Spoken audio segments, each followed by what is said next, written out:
Good morning. I am Dr. Naman Shukla and I have done bachelorate in homeopathy medicine and surgery from स्वास्थ्य कल्याण medical college and hospital Jaipur.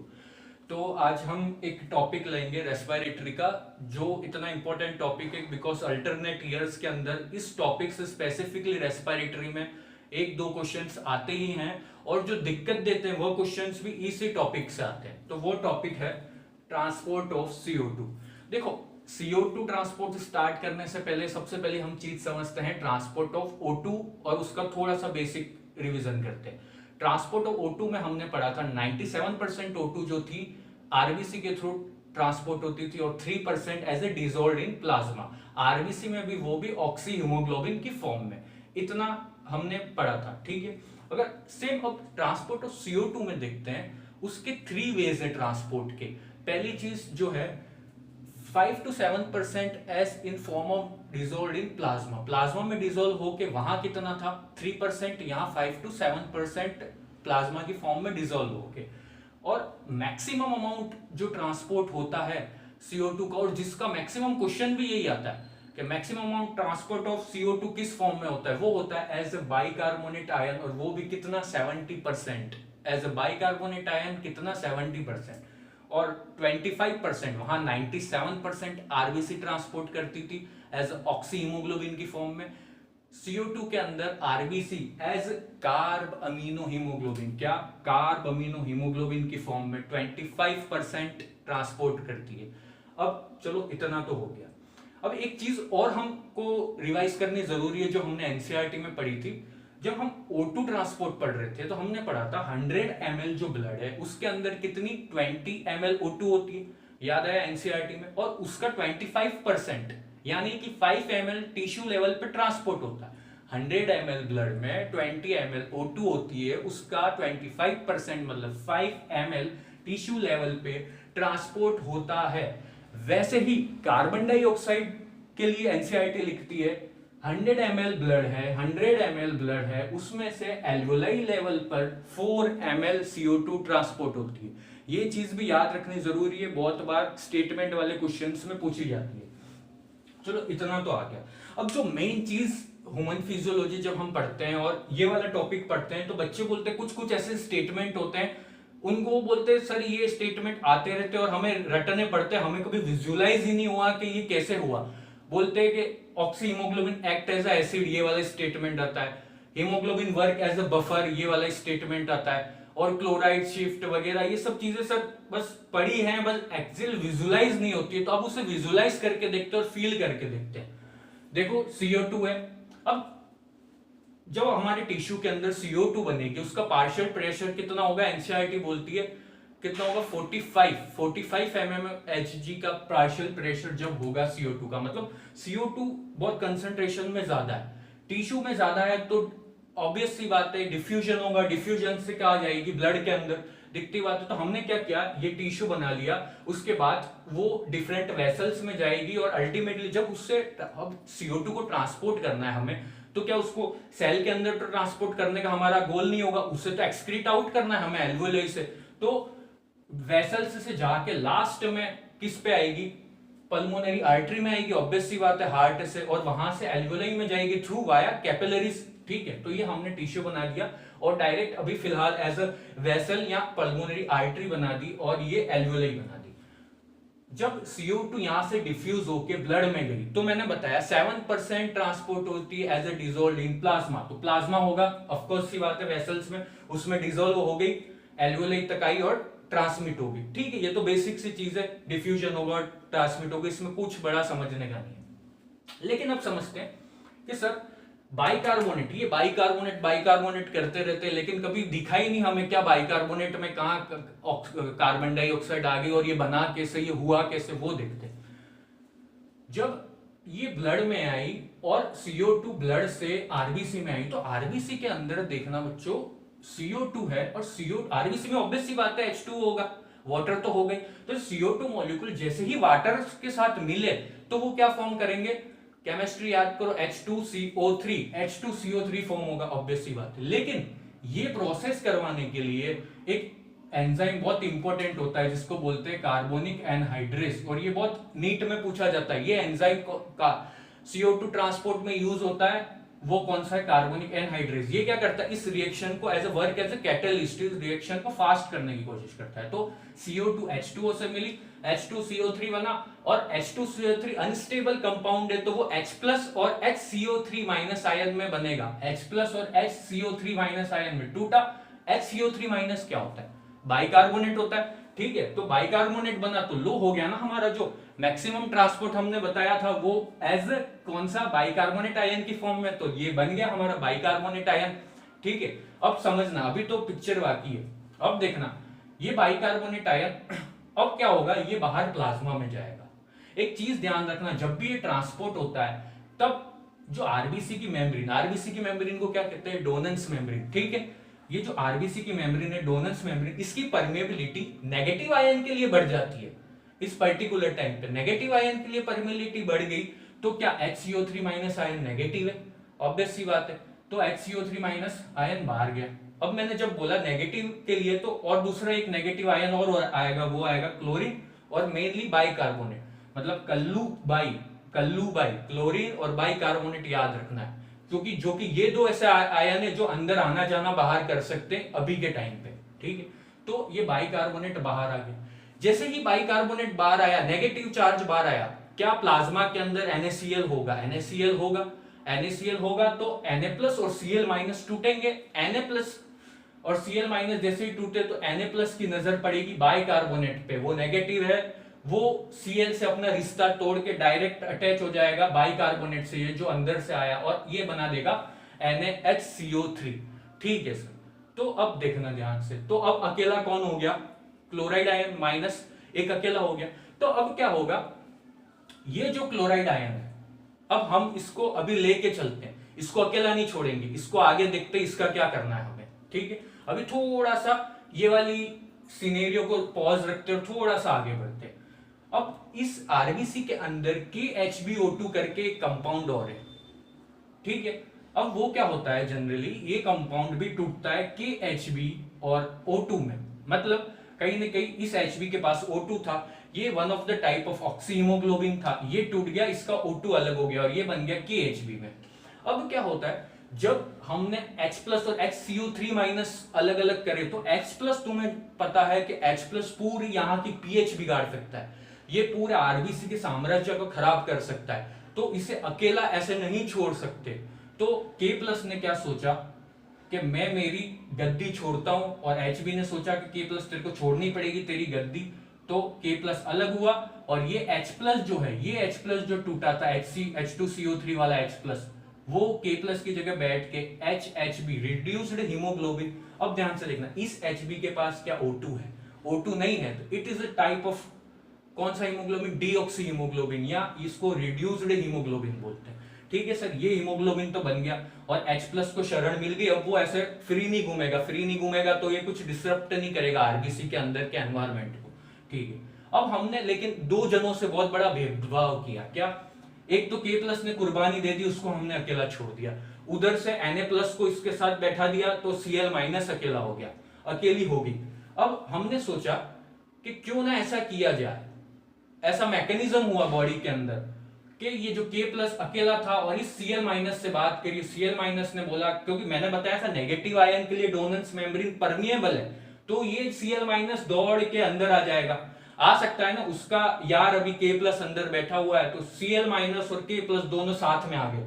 ठीक है, तो इस Cl- इस time पे जब अंदर आता है, K+ से मिलता है, तो इस प्रोसेस को बोलते हैं क्लोराइड शिफ्ट, क्योंकि क्लोराइड आयन अंदर शिफ्ट हुआ इसलिए क्लोराइड शिफ्ट। और इसका दूसरा, इसको कह सकते हैं इनफ्लक्स ऑफ Cl- क्लोराइड अंदर आया ना, अंदर आने को इनफ्लक्स बोलते हैं, तो इनफ्लक्स ऑफ Cl-, यहां इसका एक नाम है हैमबर्गर प्रोसेस, क्योंकि साइंटिस्ट ने नाम दिया, लेकिन ऐसे समझो K+ और Cl- दोनों सिंगल थे, अब साथ में बैठ के हैमबर्गर खा रहे हैं, बर्गर खा रहे हैं, इसलिए इसको बोलते हैं हैमबर्गर प्रोसेस। ये तो चलो सर समझ गए, हमने सबसे इक्वालिटी रखी, दोनों को साथ में कर दिया। ठीक है, इतना हुआ। अब थोड़ा सा और आगे चलते, सर आपने डीऑक्सी हीमोग्लोबिन बना दिया, लेकिन सर हमें तो ये बताओ, ये आरबीसी का कार्ब अमीनो हीमोग्लोबिन कहाँ है, कार्ब अमीनो हीमोग्लोबिन तो अभी तक पिक्चर में ही नहीं आया, अब इसको लाने का काम करते हैं। जैसे ही ये डीऑक्सी या रिड्यूस्ड हीमोग्लोबिन है, ये जैसे ही CO2 से अटैच होगा और NH2 मॉलिक्यूल्स आरबीसी के अंदर घूम रहे हैं, तो ये तीनों जब मिल जाएंगे, तो अब ध्यान से देखना, HH भी आगे हो गया, NH2 का NH इधर, COO CO2 का COO और इसका एक H बचा था वो पीछे लगा दिया, तो क्या ये कंपाउंड बन गया carb amino haemoglobin. Carb CO का कार्ब, अमीनो का NH का और हीमोग्लोबिन तो हीमोग्लोबिन है। तो ये कंपाउंड बन गया और हमने देखा कि हमारी जो 25% वाला जो ट्रांसपोर्ट था CO2 का, वो CO2 कार्ब अमीनो हीमोग्लोबिन के अंदर आ चुकी है। 70% वाली CO2 है वो इस बाइकार्बोनेट में आ चुकी है और 7% जो है 5 to 7% वो डिसॉल्व इन प्लाज्मा हो चुकी है। बोलो सर इतना तो आ गया, इतना हमने कर दिया, लेकिन अभी हमारा काम पूरा नहीं हुआ है। ट्रांसपोर्ट में गद्दी पे बैठा दिया CO2 को अलग अलग 3 गद्दियों पे, लेकिन उस गद्दी से हमें एल्वुलाई में एक्सक्रीट आउट करना है। CO2 बचा के थोड़ी रखनी है अंदर, वरना दम घुट जाएगा अपना। ठीक है, तो अब आगे क्या करेंगे, हम प्लाज्मा से लेके चलते हैं। प्लाज्मा का जो CO2 इधर आएगा, CO2 इधर आके सिंपल सा लॉजिक है, डिफ्यूजन होगा हायर कंसेंट्रेशन से इधर लोअर, क्योंकि इधर कंपैरेटिवली CO2 की कंसेंट्रेशन कम होगी, तो वो एक्सक्रीट आउट होगा। ठीक है, एज ए डिफ्यूजन होके कैपिलरीज वाया कैपिलरीज और इपिथेलियम जो कि इसका एल्यूलाई का वो होके ये हो गया। तो चलो ठीक है, 7% CO2 का तो हमने काम कर दिया। अब NaHCO3 का क्या हुआ ये ध्यान देना। NaHCO3 में से भी जैसे ही ये कैपिलरीज में जाएगा तो क्या होगा, इसका जो CO2 है अंदर बैठा हुआ, वो CO2 डिफ्यूजन से बाहर चला गया, ऑब्वियस सी बात है वो चला गया। तो अब जैसे ही ये हुआ तो जो कंपाउंड टूटा NaHCO3, इसका Na वापस Na प्लस आयन वापस अकेला हो गया, अकेला हो गया और प्लाज्मा में आया। तो ये क्या, अब Cl माइनस ने देखा कि मेरा Na प्लस वापस अकेला है, उसे उसके अपने पुराने यार की याद आ गई, तो इसने सोचा कि अब मेरे को K प्लस से कोई मतलब नहीं। ये Cl माइनस वापस, पहले अंदर आया था क्लोराइड शिफ्ट, वापस रिवर्स मारेगा, रिवर्स बाहर जाएगा, तो इसको क्या बोलेंगे हम, और ये रिवर्स जाके Na प्लस से वापस साथ में आ जाएगा, इसको बोलेंगे रिवर्स क्लोराइड शिफ्ट।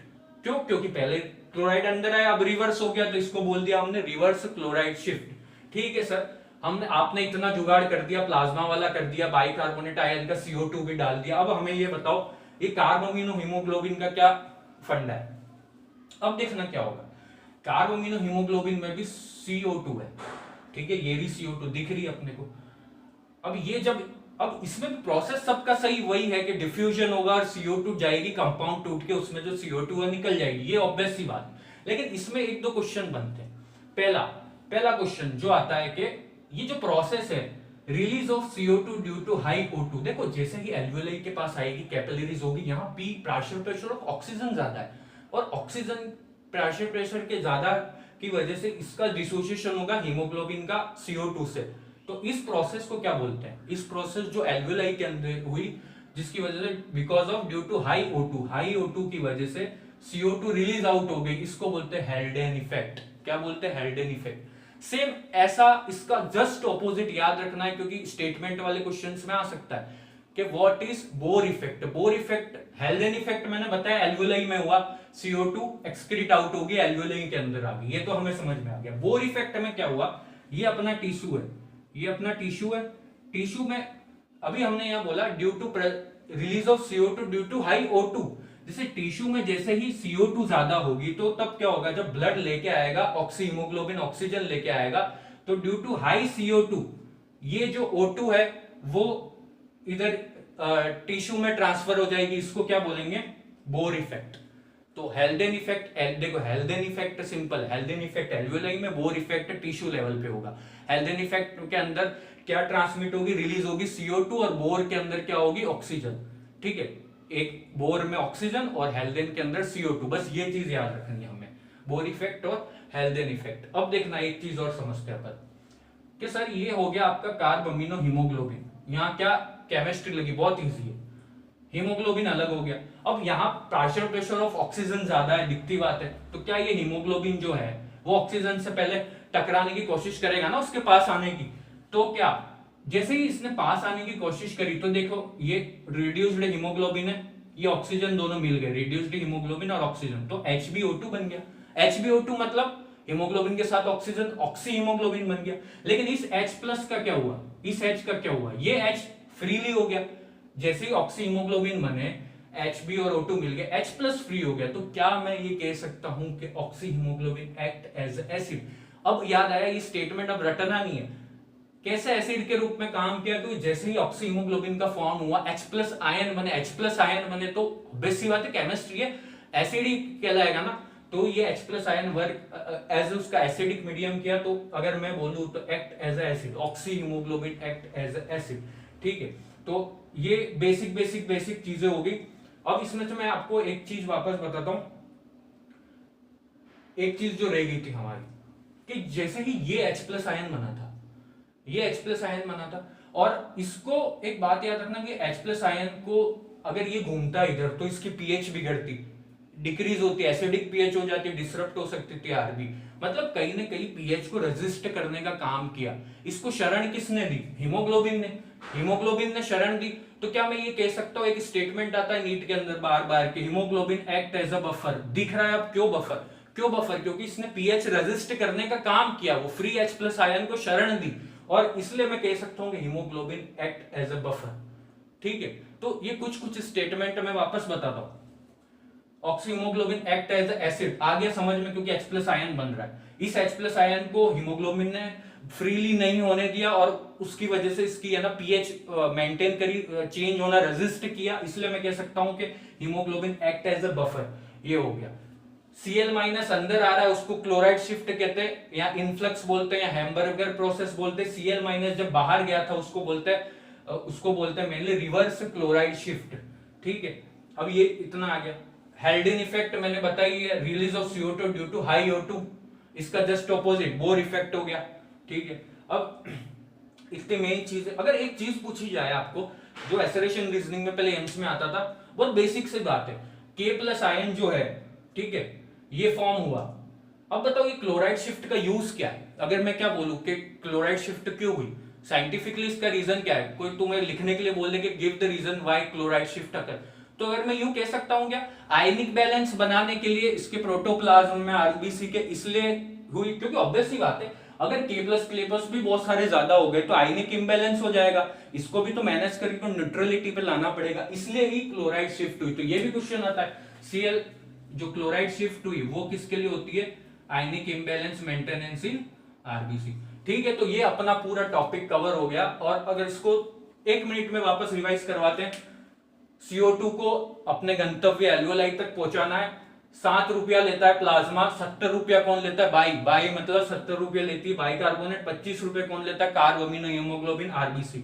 ठीक है सर, 100 ml पहले CO2 का पढ़ते हैं, 100 ml के अंदर 4 ml होता है, मतलब 100 ml पूरा ब्लड है, उसके अंदर 4 ml CO2 होता है और वो एल्वेओलाई पे ट्रांसफर होता है। इतना याद रखना, 100 ml O2 का भी याद कर लेते हैं। 100 ml में 20 ml O2 होती है और 20 ml के अंदर 5 ml टिश्यू लेवल पे जाती है।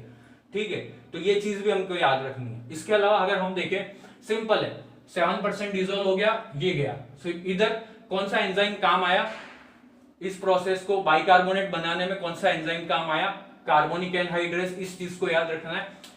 इस हीमोग्लोबिन ने कैसा एक्ट किया, एज अ बफर एक्ट किया, क्योंकि इसने फ्री H प्लस को बनने दिया, तो haemoglobin act as a buffer. ठीक है, ये 25% कार्ब अमीनो हीमोग्लोबिन में गया, ठीक है, और ट्रांसपोर्ट हुआ। जैसे ये ट्रांसपोर्ट हुआ था तो हीमोग्लोबिन जो है, रिड्यूस्ड हीमोग्लोबिन ऑक्सीजन से बना, तो जो ऑक्सी हीमोग्लोबिन बना उसने कैसा एक्ट किया, act as a acid. Cl minus अंदर आया K प्लस के लिए, इसको बोलते क्लोराइड शिफ्ट या हैम्बर्गर प्रोसेस, इनफ्लक्स बोल दिया। जब वापस Na प्लस अकेला हो गया था CO2 देके, तब उसके लिए वापस Cl माइनस बाहर गया, इसको हम बोलते हैं रिवर्स क्लोराइड शिफ्ट। ठीक है, तो थैंक यू। इतना पढ़ के मैं कह सकता हूं कि अगर आप कोई भी कोचिंग का कुछ भी मैटर उठा के क्वेश्चन लगा लो, ओलंपियाड के क्वेश्चंस लगा लो, मैक्सिमम चीजें कवर हो जाएंगी इस कॉन्सेप्ट पे। Thank you very much, all the best.